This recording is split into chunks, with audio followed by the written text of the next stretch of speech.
bersama saya Maria Muslistiqomah dari mahasiswa KKN Back to Village 3 Universitas Jember tahun 2021. Di video kali ini saya akan memberikan sosialisasi atau edukasi terkait strategi pemasaran produk energi instan.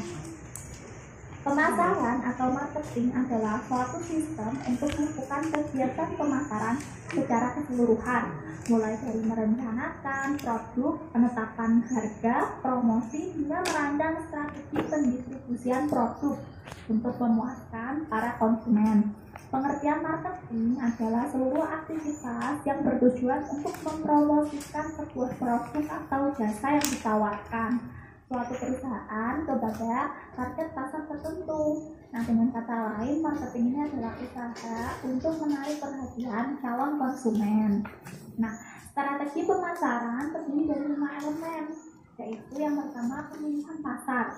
Pemilihan pasar ini berarti misalnya produk jamu instan kita itu bisa dikonsumsi siapa aja sih yang bisa beli, karena jamu instan kita itu rasanya enak, manis, sepertinya bisa dikonsumsi semua kalangan masyarakat ya, mulai dari anak-anak, remaja, dewasa, orang tua, semua bisa konsumsi. Jadi target pasar kita adalah semua kalangan masyarakat. Kemudian yang kedua yaitu perencanaan produk. Nah, perencanaan produk ini tuh gimana sih cara membuat produk tersebut, mulai dari cara membuatnya, belajar, pengemasannya, kemana, penyimpanannya, pendistribusiannya bagaimana, dan seterusnya seperti itu. Kemudian yang ketiga yaitu penetapan harga. Nah, penetapan harga ini yang paling penting nih. Penetapan harga ini berdasarkan 3 hal. Bisa berdasarkan biaya produksinya. Jadi penetapan harga yang kita ambil itu berdasarkan dengan modal yang kita keluarkan. Nah, yang kedua itu berdasarkan kelebihan produk kita. Misal, karena produk jamu instan MM ini yang sudah kita produksi ini kan ada tambahan kayu manis, serai, dan sebagainya ya. Jadi itu lebih daripada jamu instan lain. Karena jahe instan yang lain itu kandungannya cuma jahe sama gula pasir aja. Nah, jadi harganya bisa dinaikin tuh. Kemudian yang ketiga itu berdasarkan pesaing. Nah, ada nih produk yang jahe instan merek terkenal, misalnya merek A gitu. Itu harganya kalau nggak salah kemarin saya lihat di Prima Klien itu harganya 30 gram atau berapa? 30 gram itu 7.000. Nah, kita jualnya juga nggak boleh jauh-jauh dari harga 7.000 tersebut. Nah, selanjutnya yang keempat yaitu sistem pendistribusian.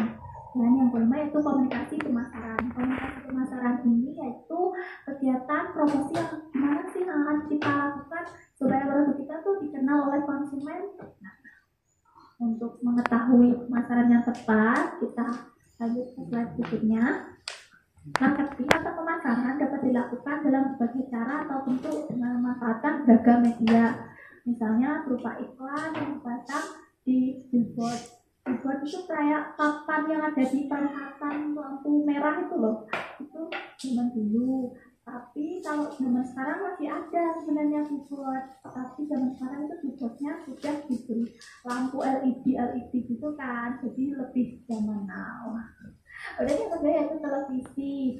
Televisi ini iklan yang itu sebenarnya cuman sekarang masih banyak yang menggunakan, soalnya hampir semua orang juga masih melihat TV. Kemudian yang ketiga yaitu radio. Nah, kalau radio ini nggak semua orang sih mendengarkan radio, tapi ada beberapa orang yang lebih cenderung suka mendengarkan daripada melihat, jadi lebih suka mendengar, lebih suka radio. Jadi banyak juga yang mengiklankan produk mereka di radio. Selanjutnya yaitu media cetak. Media cetak ini misalnya brosur ini kan zaman dulu banget, kalau kita di jalan-jalan itu pasti dikasih brosur gitu kan. Ini ada keuntungan ini, monggo datang itu zaman dulu. Kalau zaman sekarang tinggal kita posting di Instagram, di Facebook, kalau ada promo gitu pasti banyak udah pelanggannya yang datang. Soalnya hampir semua orang sekarang menggunakan media sosial. Yang selanjutnya yaitu media digital dan media sosial. Nah, media ini yang sering digunakan pada zaman sekarang. Tujuan pemasaran yaitu branding. Branding sendiri adalah segala usaha untuk menciptakan sebuah brand atau merek, visi, fisik, serta logo yang dikenal oleh masyarakat. Nah, misalnya nih, kalau kita pengen belanja air mineral, pasti yang ada di benak kita mereknya Aqua. Nah, kita menciptakan produk juga bertujuan untuk hal tersebut. Kalau orang mau beli jam jahe instan, pilih aja jam jahe instan MM karena kandungannya tidak hanya jahe saja, ada kandungan serai, lengkeh, kayu manis, jadi lebih enak. Selanjutnya yaitu berdasarkan 3 hal. Yang pertama yaitu harga produk. Harga produk ini harus dapat dijangkau alias dapat terjangkau oleh masyarakat. Nah, menetapkan harga ini berdasarkan 3 hal tadi yang sudah saya sebutkan. Yang pertama yaitu berdasarkan biaya produksi atau modal yang dikeluarkan. Kemudian yang kedua berdasarkan kelebihan produk. Yang ketiga berdasarkan pesaing. Selanjutnya yaitu peningkatan kegiatan distribusi dengan cara menambah sarana distribusi, bisa dengan media online shop yang memperluas pasaran produk. Selanjutnya yaitu kegiatan promosi pada berbagai media, misalnya dengan membuat media penjualan online maupun offline, menyebarkan info produk melalui media sosial, personal selling, atau berdasarkan penjualan dengan kerabat atau saudara. Selanjutnya yaitu strategi pemasaran. Nah, ketika pengemasan produk sudah menarik, langkah selanjutnya adalah melakukan pemasaran secara lebih luas. Nah, pemanfaatan teknologi dalam pemasaran sangat diminati saat ini. Pemasaran secara online banyak dipilih oleh pasar internet serta handphone yang digunakan sebagai media promosi. Nah, pemasaran online dalam memanfaatkan platform digital atau digital marketing menjadi media promosi yang sangat penting karena dapat mendukung kegiatan promosi dan meningkatkan penjualan. Nah, untuk mendukung pemasaran online ini biasanya digunakan media sosial maupun e-commerce. Seperti Tokopedia maupun Shopee. Nah, yang pertama ini adalah pemasaran dengan menggunakan WhatsApp. Pemasaran dengan menggunakan WhatsApp ini tentunya yaitu beralih menjadi WhatsApp bisnis. Langkahnya dapat dilihat pada tabel berikut, pada gambar berikut. Yang pertama, daftar dulu menjadi WA bisnis, kemudian buat profil menjadi profil bisnis. Yang ketiga, membuat pesan broadcast, pesan promosi. Dan yang keempat, membuat katalog produk. Yang kelima, memberikan label pada pelanggan. Kemudian yang keenam, membalas chat dengan cepat. Yang ketujuh, membuat two-way message. Dan yang kedelapan, membuat video message. Strategi jualan di WhatsApp itu apa aja ya? Nah, yang pertama yaitu membuat foto produk yang menarik. Yang kedua, membuat berjualan untuk memudahkan promosi dan meningkatkan komunikasi dengan konsumen. Kemudian yang ketiga yaitu perbanyak teman di WhatsApp. Kemudian yang keempat yaitu mengganti foto profil dan status secara berkala sesuai promo yang ada pada produk. Misal pada hari kemerdekaan ada promo, beli 1 gratis 1 atau beli 2 gratis 1 gitu. Harus sering membuat status dan mengubah foto profil. Selanjutnya yang kelima yaitu fast respon apabila dicat oleh konsumen. Misal, Mbak, saya tanya ini variannya apa aja, kok lama balasnya. Biasanya konsumen itu nggak sabar, jadi usahakan fast respon dalam membalas chat. Kemudian yang keenam yaitu membatasi pesan spam di grup all shop yang sudah dibuat. Biasanya cara ini dilakukan dengan cara membatasi pengiriman pesan. Caranya hanya admin yang bisa mengirim pesan, bisa diatur seperti itu kalau di WhatsApp bisnis. Dan yang ketujuh yaitu mengganti akun WA menjadi WA bisnis. Selanjutnya yaitu pemasaran yang menggunakan Instagram. Wah, dan bisa mana? Caranya gimana sih? Pertama, pastinya buat akun Instagram. Kemudian setelah terbuat akun Instagramnya, jangan lupa beralih ke mode Instagram bisnis. Bisa aja sama kayak WhatsApp. Instagram bisnis ini kemudian setelah terbentuk Instagram bisnis, silahkan posting produk secara berkala dan rutin dengan tip yang menarik. Nah, kalau di IG itu yang menarik desainnya itu pasti yang banyak laku, karena orang buka IG itu pasti yang dilihat pertama adalah desain. Kalau saya pengalaman pribadi. Kemudian yang ketiga yaitu tambahkan reels atau IGTV untuk menarik konsumen. Yang keempat, tunjukkan variasi produk melalui menu sorotan. Yang kelima, membuat promosi dengan sering upload di story. Kemudian yang keenam, dorong interaksi dengan giat promosi dan kalau bisa endorse dengan cara jasa selebgram. Biasanya kalau endorse ke selebgram itu kita bayar ke selebgramnya tersebut, terus selebgramnya itu kayak mengiklankan produk kita di Instagram. Nah, cara ini tuh sangat efektif ternyata. Kemudian tipsnya gimana sih berjualan secara online di Instagram? Yang pertama yaitu buat profil online shop terlihat menarik. Yang kedua, post foto produk dengan kualitas yang tinggi. Dan yang ketiga, perhatikan kerapihan feed. Yang keempat, unggah video deskripsi produk yang menarik.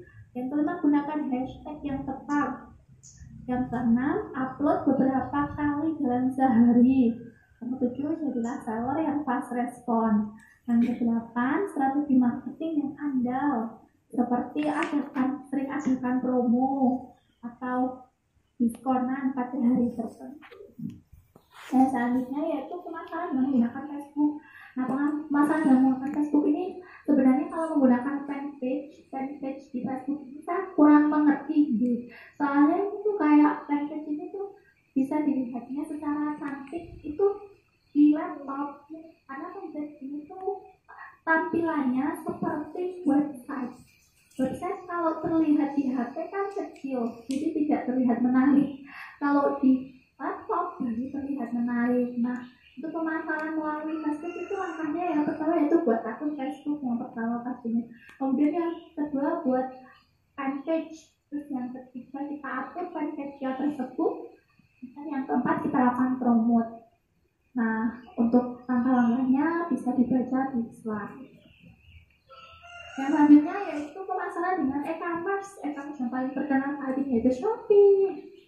Gimana sih cara jadi seller di Shopee, di e-commerce Shopee itu gimana? Yang pertama pastinya buat akun Shopee terlebih dahulu.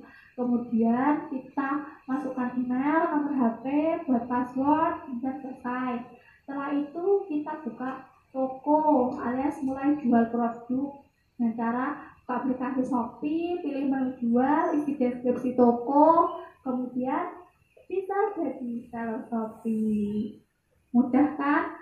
Kemudian kalau udah jadi seller Shopee, tinggal unggah produk, deskripsinya, harganya, jasa pengirimannya pakai apa, kemudian bisa sudah langsung dilihat oleh konsumen. Namun kalau di Shopee itu agak gimana ya? Kalau belum jadi salah terkenal tuh susah untuk mencari pelanggannya. Saya sudah punya nih seller, saya sudah jadi seller Shopee nih, tapi cuma untuk saya tuh belum ada yang laku. Soalnya ya gitu, biaya pengirimannya tuh sangat mahal. Soalnya belum bisa menerapkan fitur gratis ongkir, karena produknya masih sedikit. Dan yang keempat yaitu promosi produk. Biasanya ini 8 jam sekali melalui promosi di aplikasi Shopee. Kemudian strategi jualan di Shopee itu gimana sih? Yang pertama selalu aktifkan fitur gratis ongkir. Nah ini nih yang sangat minatnya banyak banget kalau konsumen udah dapat free ongkir itu langsung check out gitu.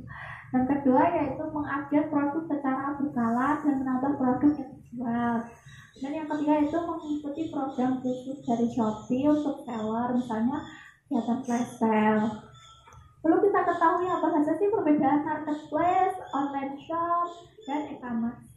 Nah, marketplace sendiri yaitu menyediakan tempat bagi yang ingin berjualan di website. Kemudian pihak marketplace akan memunculkan barang jualan tersebut kepada calon pembeli yang melakukan pencarian. Kemudian calon pembeli dapat membeli barang dan melakukan pembayaran melalui marketplace tersebut. Jadi marketplace ini lebih ke basicnya itu website. Jadi lebih ke website yang menjual barang-barang seperti itu. Yang kedua yaitu online shop. Online shop ini mengacu pada berbagai toko yang ada pada platform online. Pada dasarnya online shop ini adalah tempat di mana terjadinya suatu interaksi penjualan barang atau jasa di internet. Online shop ini tidak harus ada pada website. Ada juga yang buka toko online sosial media seperti Facebook maupun Instagram. Berbeda dengan marketplace, jika Anda berjualan di online shop, Anda akan berhubungan langsung dengan pembeli. Jadi kalau di online shop itu alias online shop itu kayak media sosial seperti Facebook dan Instagram gitu. Dan kalau di Facebook dan Instagram itu kita bisa langsung membalas chat maupun merespon konsumen secara langsung. Tapi kalau di marketplace alias di website itu yang menyediakan yang menjawab pertanyaan yang ditanyakan oleh konsumen itu websitenya. Jadi kurang efektif kalau menurut aku, lebih baik di Facebook maupun Instagram. Dan yang ketiga yaitu e-commerce. E-commerce ini hanya menjual produk dari aplikasi tersebut. Nah, jika tidak menemukan dari satu toko online, bisa di marketplace. Sebuah brand atau seorang penjual memang membuat sebuah website khusus untuk menjual barang-barang yang dia jual. Selain itu, semua transaksi juga dilakukan melalui website menggunakan shopping cart atau payment gateway. Nah, ini website yang dimaksud adalah aplikasi. Kalau e-commerce itu kayak aplikasi yang khusus untuk menjual barang. Jadi, terus ada penggunaan bayarannya itu menggunakan shopping cart atau payment gateway. Kalau di Shopee itu ada yang namanya bayar dengan Shopee Pay. Kemudian yang kalau di Tokopedia itu pembayarannya dengan menggunakan OVO. Kalau di Lazada itu pembayarannya dengan menggunakan Dana. Gitu. Selanjutnya tips pemasaran dan penjualan. Jika kita ingin memasarkan atau pemasaran, maka kita menggunakan media sosial. Media sosial tadi apa? Facebook, Instagram, WhatsApp. Kemudian jika kita ingin menjual atau penjualan, maka kita gunakan marketplace atau e-commerce seperti Tokopedia, Shopee, Lazada, dan Alfa. Mungkin sekian video strategi pemasaran